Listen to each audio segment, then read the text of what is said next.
Let's talk about outflows and let's talk about the markets. Joining me to talk about this and more is Pankaj Mathpal, the Managing Director of Optima Money Managers. Pankaj, we've just had a look at the AMFI numbers for the month of April, and this is just a sign of the times, right? You've seen significant pressure in equity markets globally.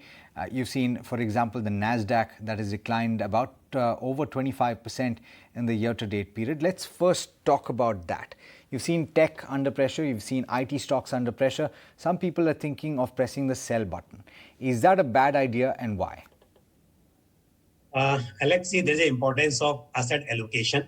So we always suggest that in a portfolio should have different kind of funds. Definitely, first choice will be domestic funds only, and there we say that you should have large cap, mid cap, small cap, and focus on the diversified fund than having sectoral funds. But when it comes to international exposure, definitely we have been suggesting investor to have allocation in international funds also.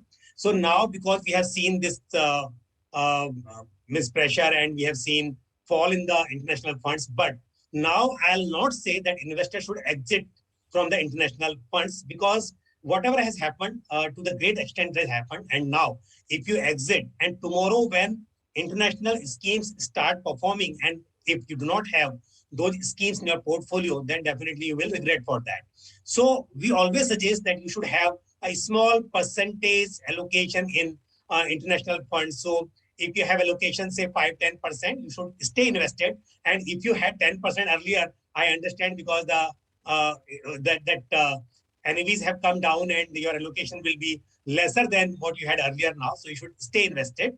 And as far as sectoral funds are concerned, in internet in technology funds, we saw good growth earlier, and then these schemes have corrected. These stocks have corrected from their peak.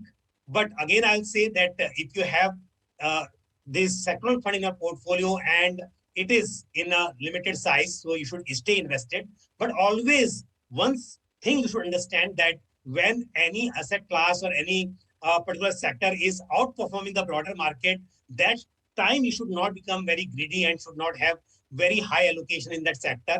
If you have done that, so that definitely means must have affected your overall portfolio. But if it is a small percentage of the portfolio, then I understand the loss is to that extent only, and you should stay invested now. On the topic of sectoral funds, and you've also mentioned that you should have a small exposure to international equity, and this I think is a very important factor to bear in mind. But also on the point of sectoral funds, I know there is no one-size-fit-all solution. There is no thumb rule that you can follow. But as per you, how much allocation should you have if you're talking about your overall equity portfolio towards a sectoral fund, considering the risk involved? We're seeing now that IT is under pressure. There have been times in the past when pharma has been under pressure, healthcare has been under pressure. So how do you plan this?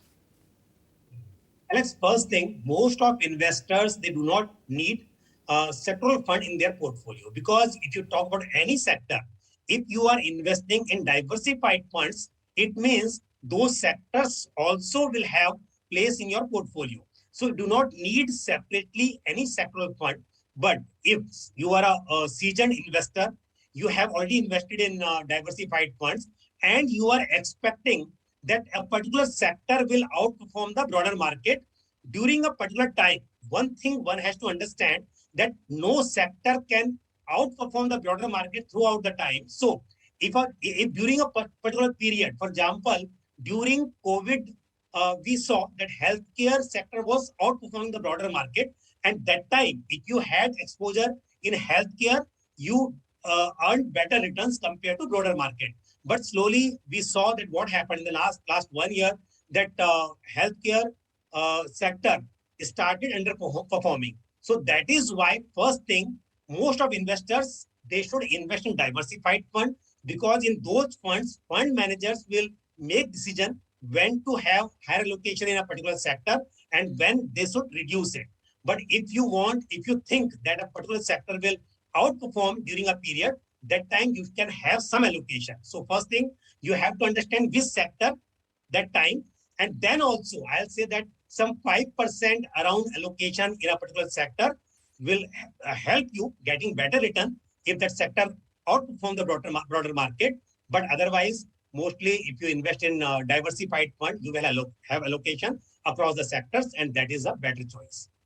Also talk one last point in this context, which is the tendency, the human tendency to book losses when there is a great degree of fear, when you're looking at your assets declining and you're seeing sharp cuts, there is a potential for more losses. Why is it a bad idea to convert that notional loss into an actual loss? Definitely. See, greed and fear. That is the basically thing which exists in stock market, and we have always seen this that whenever there is a markets are rising, that time more and more investors start investing, and that time if you hear them, they will say that I want to take high risk for high gain, and whenever markets start correcting, people start exiting from the market. So one has to understand either you should know when to enter, when to exit, which is very difficult to time the market, I'll say. And when it happens, now, for example, markets have already corrected, and now you start misredeeming your units. So that is not a good idea. If your investment is not correct, for example, you have selected a wrong scheme, you want to correct your mistakes, that's a different thing. But because the markets are falling now and you exit, and when again market will start rising, then you will again enter, so you will never make money. That is not a right decision. So if you have invested and schemes are good, because of certain reason, because of geopolitical reasons, those NAVs have come down, stocks prices have come down, stay invested. If stocks are good, there's a guarantee that it will take some time, but definitely they will come back to their original price, and you are expected to take money. You are expected to make money in the stock market if you stay invested for long term.